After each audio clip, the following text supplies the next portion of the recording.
regard des difficultés rencontrées par les associations de distribution alimentaire, le conseil départemental a souhaité apporter son aide à ces associations pour l'achat de denrées, produits frais plus exactement, fruits, légumes, mais aussi produits transformés locaux.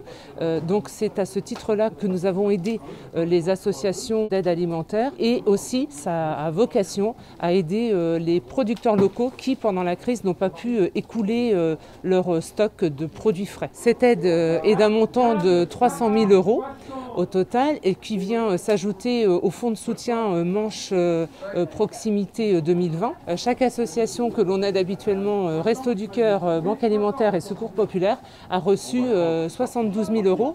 Donc nous avons un reliquat qui va servir à aider d'autres associations qui œuvrent dans le champ de la distribution alimentaire ou même les associations déjà servies si elles ont encore des besoins. Les agents du conseil départemental aident les associations, viennent en soutien logistique pour acheter auprès des producteurs locaux, bien sûr, et on les aide justement à aller vers ces producteurs de notre territoire. En ce qui concerne la dotation de conseil départemental, le montant attribué à l'association des Restos du Cœur est donc de 72 000 €, donc, qui sont effectivement répartis sur l'ensemble du département auprès des différents centres.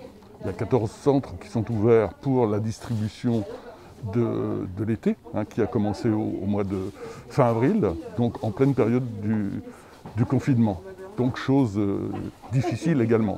Alors, comment s'est organisée un petit peu cette répartition? C'est en fonction, bien sûr, du nombre de personnes accueillies dans les centres que nous en faisons une répartition financière. Chaque centre, à chaque fois que c'est possible, a une autonomie pour pouvoir commander auprès des producteurs. Il était important de venir en aide, et c'était le sens effectivement du conseil départemental, de venir en aide, bien sûr, aux personnes bénéficiaires, pour lesquelles cette période est quand même très difficile, mais elle l'est également pour les producteurs, puisque en fait il y a un arrêt brutal un petit peu de tout ce qui concerne la marchandisation. Il y a une liste qui a été élaborée en accord avec le conseil départemental, liste de producteurs, et chaque centre, en fonction effectivement de la proximité des producteurs, peut à un moment ou à un autre décider de passer commande pour une quantité qui est fonction bien sûr du nombre de personnes accueillies.